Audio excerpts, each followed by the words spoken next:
ದಿನಕ್ಕೆ ಕೇವಲ 10 ರೂಪಾಯಿಯ ಈ ಒಂದು ಪದಾರ್ಥ ತಿಂದರೆ ನೀವು ನೂರಾರು ರೂಪಾಯಿ ಕೊಟ್ಟುಕೊಳ್ಳುವ ಪ್ರೋಟೀನ್ ಪೌಡರ್, ಕರಗದ ಹೊಟ್ಟೆಯ ಕೊಬ್ಬು ಮತ್ತು ಬ್ಲಡ್ ಶುಗರ್ ಸಮಸ್ಯೆಗೆ ಶಾಶ್ವತ ಗುಡ್ ಬೈ ಹೇಳ್ಬೋದು ಅಂದರೆ ನೀವು ನಂಬ್ತೀರಾ? ಹೌದು, ನಾವೆಲ್ಲರೂ ಸ್ನ್ಯಾಕ್ಸ್ ಅಂತ ಅಲಕ್ಷ್ಯ ಮಾಡುವ ಈ ಒಂದು ಪುಟ್ಟ ಕಾಳು ನಿಮ್ಮ ರಕ್ತನಾಳಗಳಲ್ಲಿರುವ ಕೆಟ್ಟ ಕೊಲೆಸ್ಟ್ರಾಲನ್ನು ಕರಗಿಸಿ ನಿಮ್ಮ ಮೂಳೆಗಳನ್ನು ಉಕ್ಕಿನಂತೆ ಗಟ್ಟಿ ಮಾಡಬಲ್ಲದು. ಅಷ್ಟಕ್ಕೂ ಯಾವುದು ಈ ಮ್ಯಾಜಿಕ್ ಆಹಾರ? ಇದನ್ನು ಯಾವ ಸಮಯದಲ್ಲಿ ಹೇಗೆ ತಿಂದರೆ ಪೂರ್ಣ ಪ್ರಯೋಜನ ಸಿಗುತ್ತೆ? ಇಲ್ಲಿದೆ ನೋಡಿ ಶಾಕಿಂಗ್ ಸತ್ಯ.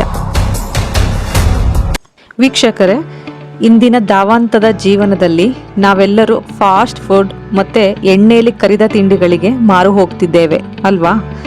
ಆದರೆ ನಮ್ಮ ಹಿರಿಯರು ದಿನವಿಡೀ ಕಷ್ಟಪಟ್ಟು ಕೆಲಸ ಮಾಡಲು 80 ವರ್ಷ ಆದರೂ ಗಟ್ಟಿಯಾಗಿರಲು ಕಾರಣ ಅವರ ಆಹಾರ ಪದ್ಧತಿಯಲ್ಲಿದ್ದ ಈ ಒಂದು ಹುರಿಗಡಲೆ ಅಥವಾ ಪುಟಾಣಿ. ಹೌದು, ವಿಜ್ಞಾನದಲ್ಲಿ ಈ ಹುರಿಗಡಲೆಯನ್ನು ಮಹಾಶಕ್ತಿವರ್ಧಕ ಅಂತಲೇ ಕರೀತಾರೆ. ಏಕೆಂದರೆ ಇದರಲ್ಲಿ ಅಪಾರ ಪ್ರಮಾಣದ ಪ್ರೋಟೀನ್, ನಾರು ಪದಾರ್ಥ, ಐರನ್, ಮೆಗ್ನೀಷಿಯಂ ಮತ್ತು ಪೊಟ್ಯಾಷಿಯಂ ಅಡಗಿದೆ. ಸೊ ಈ ವಿಡಿಯೋವನ್ನು ಕೊನೆಯವರೆಗೂ ವೀಕ್ಷಿಸಿ, ಏಕೆಂದರೆ ಕೊನೆಯಲ್ಲಿ ಹುರಿಗಡಲೆಯನ್ನು ಯಾರಿಗೆ ತಿನ್ನಬಾರ್ದು ಮತ್ತು ಇದನ್ನು ತಿನ್ನುವಾಗ ಮಾಡುವ ದೊಡ್ಡ ತಪ್ಪು ಯಾವುದು ಅನ್ನೋದನ್ನು ಇದರಲ್ಲಿ ತಿಳಿಸ್ತಾ ಇದ್ದೀನಿ. ಸೊ ಮಿಸ್ ಮಾಡದೆ ಕೊನೆ ತನಕ ನೋಡಿ. ಮೊದಲನೇದಾಗಿ ತೂಕ ಇಳಿಕೆ. ನೀವು ತೂಕ ಕಡಿಮೆ ಮಾಡಿಕೊಳ್ಳಲು ಜಿಮ್ಗೆ ಹೋಗಿ ಬೆವರು ಹರಿಸ್ತಿದ್ರೆ ಹುರಿಗಡಲೆ ನಿಮಗೊಂದು ವರ. ಏಕೆಂದರೆ ಇದರಲ್ಲಿರುವ ಡಯಟರಿ ಫೈಬರ್ ಮತ್ತು ಸಸ್ಯಜನ್ಯ ಪ್ರೋಟೀನ್ ನಿಮ್ಮ ಹೊಟ್ಟೆಯನ್ನು ದೀರ್ಘಕಾಲದವರೆಗೆ ತುಂಬಿರುವಂತೆ ಮಾಡುತ್ತದೆ. ಸೊ ಇದರಿಂದ ನೀವು ಪದೇ ಪದೇ ಅತಿಯಾಗಿ ತಿನ್ನುವುದು ತಪ್ಪಿ ವೇಗವಾಗಿ ನಿಮ್ಮ ಹೊಟ್ಟೆಯ ಕೊಬ್ಬು ಕರಗುತ್ತೆ. ಎರಡನೆಯದಾಗಿ ಕರುಳಿನ ಸ್ವಚ್ಛತೆ. ಹುರಿಗಡಲೆಯಲ್ಲಿರುವ ಕರಗದ ನಾರಿನ ಅಂಶವು ಅಂದರೆ ಇನ್ಸಾಲ್ಯುಬಲ್ ಫೈಬರ್ ನಿಮ್ಮ ಕರುಳನ್ನು ಸ್ಕ್ರಬ್ ಮಾಡಿ ಸ್ವಚ್ಛಗೊಳಿಸುತ್ತದೆ. ಗ್ಯಾಸ್ಟ್ರಿಕ್, ಅಸಿಡಿಟಿ ಮತ್ತು ದೀರ್ಘಕಾಲದ ಮಲಬದ್ಧತೆ ಅಂದರೆ ಕಾನ್ಸ್ಟಿಪೇಷನ್ ಸಮಸ್ಯೆಯಿಂದ ನೀವು ಬಳಲ್ತಿರೋರಿಗೆ ದಿನವೂ ಒಂದು ಹಿಡಿ ಹುರಿಗಡಲೆ ತಿಂದರೆ ಕೇವಲ 7 ದಿನಗಳಲ್ಲಿ ವ್ಯತ್ಯಾಸ ಕಾಣಬಹುದು. ಮೂರನೇದಾಗಿ ಮಧುಮೇಹಿಗಳಿಗೆ ಸಂಜೀವಿನಿ.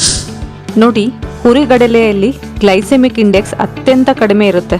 ಅಂದರೆ ಇದನ್ನು ತಿಂದ ತಕ್ಷಣ ರಕ್ತದಲ್ಲಿ ಸಕ್ಕರೆ ಮಟ್ಟ ದಿಢೀರ್ ಹೆಚ್ಚಾಗುವುದಿಲ್ಲ.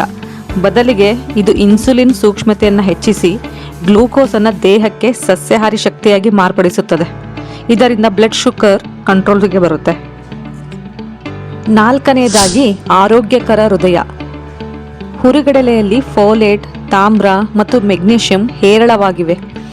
ಇವು ರಕ್ತನಾಳಗಳಲ್ಲಿ ರಕ್ತ ಹೆಪ್ಪುಗಟ್ಟದಂತೆ ತಡೆಯುತ್ತವೆ ಮತ್ತು ಕೆಟ್ಟ ಕೊಲೆಸ್ಟ್ರಾಲ್ ಅಂದರೆ LDL ಮಟ್ಟವನ್ನು ಕಡಿಮೆ ಮಾಡುತ್ತವೆ.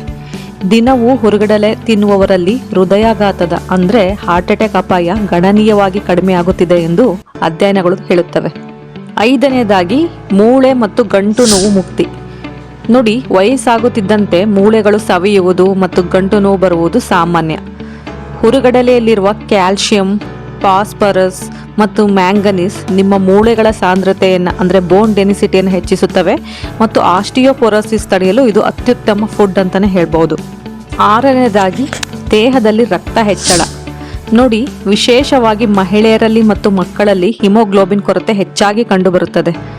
ಹುರಿಗಡಲೆಯಲ್ಲಿ ಪ್ರಕೃತಿದತ್ತವಾದ ಕಬ್ಬಿಣದ ಅಂಶ ಅಂದರೆ ಐರನ್ ಸಮೃದ್ಧವಾಗಿದೆ. ಹುರಿಗಡಲೆಯನ್ನು ಬೆಲ್ಲದೊಂದಿಗೆ ಸೇರಿಸಿ ತಿಂದರೆ ರಕ್ತಹೀನತೆ ಅಥವಾ ಅನಿಮಿಯಾ ಸಮಸ್ಯೆಗೆ ಇನ್ಸ್ಟಂಟ್ ಪರಿಹಾರ ಸಿಗುತ್ತದೆ. ಈಗ ಹುರಿಗಡಲೆಯಿಂದ ಇಷ್ಟೆಲ್ಲ ಆರೋಗ್ಯ ಪ್ರಯೋಜನಗಳಿವೆ ಏನೋ ಸರಿ, ಆದರೆ ಇದನ್ನು ಹೇಗೆ ಮತ್ತು ಯಾವಾಗ ತಿನ್ನಬೇಕು ನೋಡಿ. ಸೇವಿಸುವ ವಿಧಾನಗಳ ಬಗ್ಗೆ ಹೇಳಬೇಕಂದ್ರೆ ಮೊದಲನೇದಾಗಿ ಬೆಳಗ್ಗಿನ ಉಪಹಾರದ ನಂತರ ಅಥವಾ ಸಂಜೆ ಸ್ನ್ಯಾಕ್ಸ್ ಅಂದರೆ ದಿನಕ್ಕೆ ಸುಮಾರು 30ರಿಂದ 50 ಗ್ರಾಮ್ನಷ್ಟು ಒಂದು ಸಣ್ಣ ಬಟ್ಟಲು ಹುರಿಗಡಲೆ ಸೇವಿಸುವುದು ಸೂಕ್ತ. ಎರಡನೆಯ ಮೇನ್ ವಿಧಾನ ಯಾವುದಪ್ಪ ಅಂದರೆ ಹುರಿಗಡಲೆ ಪ್ಲಸ್ ಬೆಲ್ಲ. ನೋಡಿ, ಸಂಜೆ ಟೀ ಅಥವಾ ಕಾಫಿ ಬದಲು ಒಂದು ಹಿಡಿ ಹುರಿಗಡಲೆ ಮತ್ತು ಸಣ್ಣ ತುಂಡು ಸಾವಯವ ಬೆಲ್ಲ ತಿನ್ನಿ. ಇದು ತಕ್ಷಣವೇ ನಿಮಗೆ ಶಕ್ತಿ ನೀಡುತ್ತದೆ. ಇನ್ನು ಪ್ಯಾಕ್ ಮಾಡಿದ ಅಥವಾ ಅತಿಯಾದ ಉಪ್ಪು ಅಥವಾ ಮಸಾಲೆ ಲೇಪಿತ ಹುರಿಗಡಲೆ ತಿನ್ನಬೇಡಿ. ಸಾದಾ ಅಥವಾ ಒಣ ಹುರಿಗಡಲೆ ತಿನ್ನುವುದು ಅತ್ಯುತ್ತಮ ಆಯ್ಕೆ. ಕಾಷನ್. ಹುರಿಗಡಲೆ ತಿಂದ ನಂತರ ಸಾಕಷ್ಟು ನೀರು ಕುಡಿಯುವುದು ಕಡ್ಡಾಯ. ಮತ್ತು ಕಲ್ಲು ಹಾಗೂ ಮೂತ್ರಪಿಂಡದ ತೀವ್ರ ತೊಂದರೆ ಇದ್ದವರು ಅಥವಾ ಅತಿಯಾದ ಕಿಡ್ನಿ ಸ್ಟೋನ್ ಸಮಸ್ಯೆ ಇದ್ದವರು ವೈದ್ಯರ ಸಲಹೆ ಪಡೆದು ತಿನ್ನುವುದು ಒಳಿತು. ನೋಡಿದ್ರಲ್ಲ ವೀಕ್ಷಕರೇ, ನಮ್ಮ ಮನೆಯಲ್ಲೇ ಸಿಗುವ ಕೇವಲ 10 ರೂಪಾಯಿಯ ಈ ಹುರುಗಡಲೆಯಲ್ಲಿ ಎಷ್ಟೊಂದು ಅದ್ಭುತ ಶಕ್ತಿ ಅಡಗಿದೆ ಎಂದು. ಸೊ ಇಂದಿನಿಂದಲೇ ನಿಮ್ಮ ಆಹಾರ ಕ್ರಮದಲ್ಲಿ ಹುರುಗಡಲೆಯನ್ನು ಸೇರಿಸ್ಕೊಳ್ಳಿ ಮತ್ತು ನಿಮಗಾದ ಆರೋಗ್ಯಕರ ಬದಲಾವಣೆಗಳನ್ನು ನನಗೆ ಕಮೆಂಟ್ ಮಾಡಿ ತಿಳಿಸಿ. ಈ ಮಾಹಿತಿ ನಿಮಗೆ ಇಷ್ಟವಾಗಿದ್ದರೆ ತಕ್ಷಣವೇ ಈ ವಿಡಿಯೋಗೆ ಒಂದು ಲೈಕ್ ಮಾಡಿ, ನಿಮ್ಮ ಕುಟುಂಬ ಮತ್ತು ಸ್ನೇಹಿತರೊಂದಿಗೆ ಶೇರ್ ಮಾಡಿ. ಹಾಗೆ ಇಂತಹ ಇನ್ನಷ್ಟು ಉಪಯುಕ್ತ ಆರೋಗ್ಯ ಮಾಹಿತಿಗಳಿಗಾಗಿ ನನ್ನ ಚಾನಲ್ನ ಈಗಲೇ ಸಬ್ಸ್ಕ್ರೈಬ್ ಮಾಡಿ, ಬೆಲ್ ಐಕಾನ್ ಕ್ಲಿಕ್ ಮಾಡಿ. ಆರೋಗ್ಯವಾಗಿರಿ. Thank you so much.